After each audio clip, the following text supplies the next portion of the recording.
আসসালামু আলাইকুম সবাইকে। আজকে কথা বলবো আমাদের এসএসসি কেমিস্ট্রিতে এসএসসি 26-এর একদম পরীক্ষা সামনে আমরা সিকিউতে 50-এ 50 কেমনে এনশিওর করব।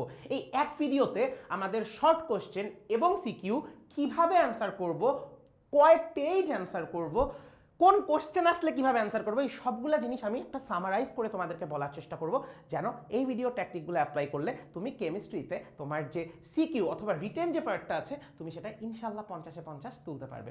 সো আজকে তোমাদের সাথে আমি আছি মোহাম্মদ জুনায়েদ খান রায়হান, বর্তমানে পড়াশোনা করছি ঢাকা বিশ্ববিদ্যালয়ের applied chemistry and chemical engineering ডিপার্টমেন্টে। সো কেমিস্ট্রির ক্ষেত্রে প্রথমে একটা কথা না বললেই না, যে কেমিস্ট্রিতে মূলত তোমার শুধু ম্যাথও আসে না, শুধু তথ্যও আসে না। হ্যাঁ, তুমি বলতে পারো ভাই আমাদের যে 6টা সিলেবাস, 6টা যে চ্যাপ্টার শর্ট সিলেবাসে আছে, এর মধ্যে দেখা যায় যে আমাদের তথ্যর উপর কোশ্চেন বেশি আসে, ম্যাথের উপর কোশ্চেন একটু কম আসে। বাট আমরা একটা জিনিস সবাই অ্যাগ্রি করব যে মূলত তোমার এটা হলো একটা বেসিক টেস্টিং। তোমার এই যে আমি বলতেছি যে কি নাম এটার, যে কেমিস্ট্রি রিটেন কোশ্চেন, এটার মধ্যে বেসিকটা মূলত তোমার দেখে তুমি বেসিক কতটুকু ভালো পারো। এখন এইটার জন্য তোমার কি ইম্পর্টেন্ট, প্রতিটা চ্যাপ্টারের কি পয়েন্টগুলা খুবই ইম্পর্টেন্ট। এখন তুমি যদি আমাদের এই ব্ল্যাকবোর্ড এডুর যে তোমার SSC chemistry one shot revision লেখো, ঠিক আছে, অথবা এসএসসি কেমিস্ট্রি মোহাম্মদ জুনায়েদ খান রায়হান লেখো, তোমার ইউটিউবে একটা প্লেলিস্ট চলে আসবে। ওইটা থেকে তুমি যদি প্রতিটা চ্যাপ্টারের ক্লাস দেখো, এবার প্রতিটা চ্যাপ্টারের টাইম স্ট্যাম্প অ্যাড করা আছে, কোন টপিক কই পড়ানো হয়েছে, ওই টপিক ধরে ধরো তোমার মোলের ধারণা রাসায়নিক গণনাতে শতকরা সংযুতিতে সমস্যা, তুমি যদি শুধুমাত্র শতকরা সংযুতি পার্টটা দেখে নাও, শুধুমাত্র দেখা যাবে 15-20 মিনিট আমি ওটা পড়াইছি, আধা ঘন্টা পড়াইছি, ওই পার্টটা তোমার পুরো কভার হয়ে যাবে। এরকম কিন্তু অসংখ্য ভিডিও আছে, তুমি দেখবা এবং তোমার প্রবলেমগুলো সলভ করে নিবা। সো প্রথম কথা, তোমার সিকিউতে 50-এ 50 পাওয়ার জন্য তোমার যেমন কি পয়েন্টগুলো পারা লাগবে, তোমার গ্যাপগুলোও কিন্তু কভার হওয়া খুব নেসেসারি। এখন দেখো আমাদের একটা বড় প্রবলেম আছে হলো এখন শর্ট কোশ্চেনে, যে শর্ট কোশ্চেনে আমরা কিভাবে কি পেতে পারি। তো শর্ট কোশ্চেনের জন্য একটা ছোট্ট সাজেশন তোমাদেরকে আমি দিতে পারি, কয়েকদিনের মধ্যেই তোমরা আসলে পেয়ে যাবা ক খ এসকিউ সাজেশন সিরিজ। তুমি ওইখানে কোন কোশ্চেনগুলো পাবা, তোমার প্রতিটা চ্যাপ্টারের, তোমার যে 6টা চ্যাপ্টার আছে এই 6টা চ্যাপ্টার থেকে কি কি শর্ট কোশ্চেন আসতে পারে, ওই শর্ট কোশ্চেনগুলো আগে কই কই আসছে এবং আরো কিছু এক্সট্রা শর্ট কোশ্চেন সবগুলো একত্র করে একটা ফাইলের মধ্যে থাকবে, যেইটার মধ্যে তুমি সবগুলা জিনিস পেয়ে যাবে। এখন ওইটা না পাওয়ার আগ পর্যন্ত, ধরো ওইটা তোমাকে আমি এক সপ্তাহ পর দিলাম, এই ভিডিওটা তুমি যখন দেখতেছো হয় তুমি পেয়ে গেছো, না হয় পাও নাই, কি করবা, প্রতিটা চ্যাপ্টারের ক্লাসের স্লাইড আছে না, ক্লাসের স্লাইডে যাবা, দেখবা প্রতিটা চ্যাপ্টারের অনুধাবনমূলক আর জ্ঞানমূলক মিলাই যে 50-60টা করে কোশ্চেন অ্যাড করা, জাস্ট ওগুলাও যদি তুমি পরীক্ষার আগে পড়ে যাও, তোমার রিটেনের ওই শর্ট কোশ্চেনের পার্টটা কভার হয়ে যাবে। এখন আসি একটা কোটি টাকার প্রশ্ন, এইটা নিয়ে বারবার বারবার সবাই জিজ্ঞেস করে ভাইয়া সৃজনশীল কিভাবে লিখবো। সো আমি তোমাদের সৃজনশীলের জন্য ধরো আমি ধরে নিলাম এটা আমাদের 5 পেজ, আমরা 5 পেজের মধ্যে লেখার চেষ্টা করব, আমরা দেখবো আসলে কিভাবে কি, অনেকে অনেক কিছু বলবে 6 পেজ লিখছে 7 পেজ লিখছে, এত কিছু আমাদের দরকার নাই। সো আমি টোটাল 5 পেজে তোমাদেরকে ধরো লিখে দিই যে কিভাবে আমরা লিখতে পারবো। এখন ধরো প্রথমেই তোমার যেটা আসবে সেটা হলো তুমি 1 নং প্রশ্নের উত্তর, এভাবে করে তুমি লিখবা। আমি কিভাবে লিখি, আমি এখনো কিভাবে লিখি আমার ভার্সিটির এক্সামেও, অ্যান্সার টু দ্য কোশ্চেন নং 1 ব্র্যাকেটে এ, অ্যান্সার টু দ্য কোশ্চেন নং 1 ব্র্যাকেটে বি, আমি এখানেও তাই করতাম। 1 নং প্রশ্নের উত্তর ব্র্যাকেটে ক, আবার এই সেম জিনিসটা 1 নং, আমি প্র উ লিখতেছি খালি এখানে, প্রশ্নের উত্তর খ, এইভাবে লিখতাম, ঠিক আছে। এখন এখানে মজার ব্যাপার হলো জ্ঞান আর অনুধাবন নিয়ে না আমাদের তেমন টেনশন নাই। জ্ঞান অনুধাবনের ক্ষেত্রে ভাই একটাই কথা, হয় পারবো নয় পারবো না, নো ইন বিটুইন। সো তুমি কি করবা, জ্ঞান যেন কোনো ভুল না যায়, জ্ঞান আর অনুধাবন ভাই বুঝতেছো, প্রতিটা সৃজনশীলের 3 মার্ক এখানে কত ইম্পর্টেন্ট। আমাদের এসএসসিতে টোটাল এসএসসিতে মানুষের কেমিস্ট্রিতে আসে হলো 199, তুমি যদি একটারই কখ না পারো তোমার 3 নাম্বার কিন্তু শেষ, তোমার কিন্তু ওখানেই 97 হয়ে যাচ্ছে। সো কটা সুন্দর করে যতটুকু দরকার 2-3 লাইনে লিখে ফেলবা। এবার খ থেকে শুরু হয় আমাদের নিয়ম কানুন।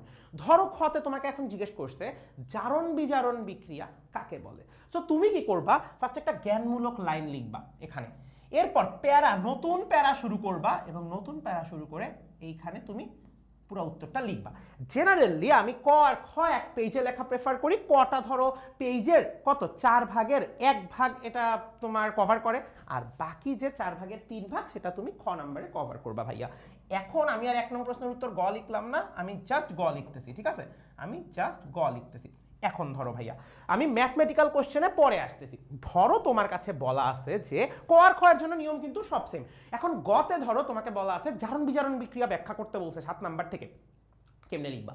ফার্স্টে উদ্দীপকের বিক্রিয়াটা তুলবা, বিক্রিয়াটা যদি সম্পূর্ণ করা না থাকে বিক্রিয়াটা সম্পূর্ণ করবা। এরপর তুমি কি করবা যে ওই বিক্রিয়া তুমি কি লিখবা? জারণ বিজারণ বিক্রিয়া না? আমি এই নিয়মটা সবসময় ফলো করি। তোমার গ কয় প্যারায় লেখার কথা? 3 প্যারায় লেখার কথা না, 2 নাম্বার প্যারায় তুমি মূল অনুধাবনের ব্যাখ্যাটা লিখবা, যে তুমি জারণ বিজারণ বিক্রিয়া সম্বন্ধে যা যা জানো, জারণের সংজ্ঞা, বিজারণের সংজ্ঞা, কি জারণ কি বিজারণ, দরকার লাগলে জারক আর বিজারকও চিহ্নিত করে দাও। তাইলে কি হবে, তোমার খাতায় একটা এভিডেন্স ক্রিয়েট হবে যে পরবর্তী টপিকটা তুমি যে জারণ বিজারণ দেখাবা, এই যে এইভাবে দিয়ে জারণ, এইভাবে দিয়ে যে বিজারণ দেখাবা, ওই জায়গাটা একটা এভিডেন্স থাকবে, আমি এখান থেকে এটা আনছি, আমি মুখস্থ লিখিনি, আমি দেখে লিখিনি, আমি জেনে লিখছি। এরপর উদ্দীপকের বিক্রিয়া হতে আমরা দেখতে পাই এ জারক এ বিজারক ইলেকট্রন গ্রহণ করছে, শেষ। গ নাম্বারটা 1 পৃষ্ঠার থেকে 1.5 পৃষ্ঠা লেখার চেষ্টা করো, মোর দেন ইনাফ, মোর দেন ইনাফ। এখন ধরো ভাইয়া এখানে আসছে জারণ সংখ্যা নির্ণয়, কি করবা? ইজি, জাস্ট তুমি উদ্দীপকের তোমার মৌলটা তুলবা। এখন ধরো ওইটার ক্ষেত্রে তোমার জারণ সংখ্যার জন্য কি বাকিগুলো চার্জ দেখা লাগবে? কিছু লেখা দরকার নেই, ধরে নিবা ধরো H2SO4 এ বলছে সালফারের জারণ সংখ্যা বের করতে, এবার ধরি সালফারের জারণ মান x, এগুলো সবগুলো এই ক্লাসে পাবা, প্রতিটা অঙ্ক একদম ধরে ধরে করে দেয়া আছে। ধরি সালফারের জারণ মান x, এরপর x ধরে তাহলে দিয়ে অঙ্কটা করে ফেলবা, 1 পেজের মধ্যে শেষ। কেউ কি নাম্বার কাটবে? আধা পেজে করলেও কেউ কাটবে, তুমি যদি সব লাইন ঠিক মতো লিখো কেউ কাটবে না। তারপর আমাদের মাথায় একটা কমন ধারণা আছে যে ব্যাখ্যামূলক কোশ্চেন আসলে অনেক টিচার পেজ গুনে নাম্বার দেয়, সো আমরা একদম হিজিবিজি করেও লিখবো না, আবার এমন ভাবেও লিখবো না যে এক লাইন লিখছি এইখানে, আরেক লাইন লিখছি এইখানে, এক পেজে 3-4টা লাইন, এমন যেন না হয়, ঠিক আছে? আমরা একটা সার্টেন 12-13 লাইন লেখার চেষ্টা করবো একটা পেজে, সুন্দর করে লিখবো, হয়ে যাবে কিন্তু। এইবার ধরো ঘতে সবচেয়ে আদর্শ উদাহরণ হতে পারে তোমাদেরকে বোঝানোর জন্য লা শাতেলিয়ার নীতি। ধরো তোমাকে লা শাতেলিয়ার নীতি ভাইয়া পুরাটা ব্যাখ্যা করতে বলছে। প্রথম কথা, তুমি উদ্দীপকের বিক্রিয়া বা যেটা আছে এটা তুলবা, এরপর শুরু হবে তোমার কাহিনী। ফার্স্টে উদ্দীপকের বিক্রিয়া তুললাম, এরপর লা শাতেলিয়ারের নীতিটা এখানে সুন্দর করে বিবৃতিটা লিখে দিবা, যে লা শাতেলিয়ারের নীতি, এটা একদম মাস্ট। লা শাতেলিয়ারের নীতি যদি উচ্চারণ করা থাকে কোশ্চেনে বিবৃতি লিখে দিবা, এটা আমি অলওয়েজ ফলো করে আসছি, যে কারণে লা শাতেলিয়ারের নীতি আমি পড়ানোর সময় খুব মজা পাই, এটা আমার খুব পছন্দের একটা টপিক। দেখা যায় যে আমরা ওইটা আমার কখনো নাম্বার মিস যায়নি।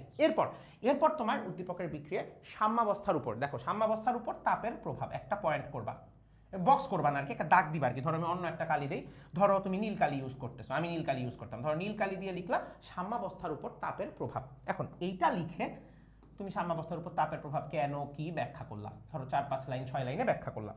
এবার সাম্যাবস্থার উপর চাপের প্রভাব, এখন চাপের প্রভাবে তোমার দেখানো লাগবে কয় মোল আছে, কোন দিকে কতটুকু আছে, সুন্দর করে ব্যাখ্যা লিখলা। ধরো তোমার এদিকে চলে গেল 1 লাইন, হ্যাঁ।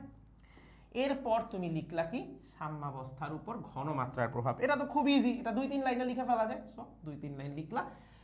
পরিশেষে বলা যায় উদ্দীপকের বিক্রিয়াটিতে লা শাতেলিয়ারের নীতির যথাযথ প্রভাব বিদ্যমান বা গুরুত্ব আছে, বা কোশ্চেনে যেটা থাকে সেটা বলে দিবা। দেখো 4.5 পৃষ্ঠার মধ্যে তোমার কোশ্চেন অ্যান্সার কিন্তু খুব সুন্দরভাবে শেষ, ভয় পাওয়ার কি কোনো দরকার আছে?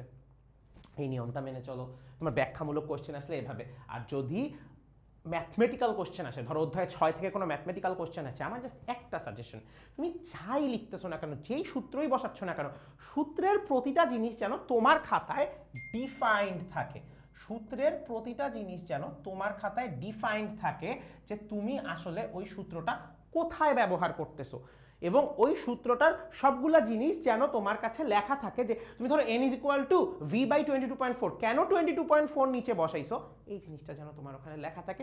তাইলেই সুন্দরভাবে তুমি মোল সংখ্যা নির্ণয় করো, দুনিয়ার যা মন চায় তাই করো, তোমার খাতায় লেখা আছে। এখন সেটা তুমি 1 পেজে শেষ করো, 1.5 পেজে শেষ করো, 1.5 পেজে শেষ করো, কোনো সমস্যা নেই, তোমার টিচার তোমাকে নাম্বার দিতে বাধ্য।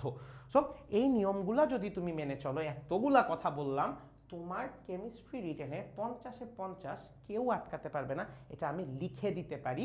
তুমি এসএসসি পরীক্ষার কেমিস্ট্রির দিন এটা মিলিয়ে নিও। দেখা হবে নেক্সট ভিডিওতে। আল্লাহ হাফেজ।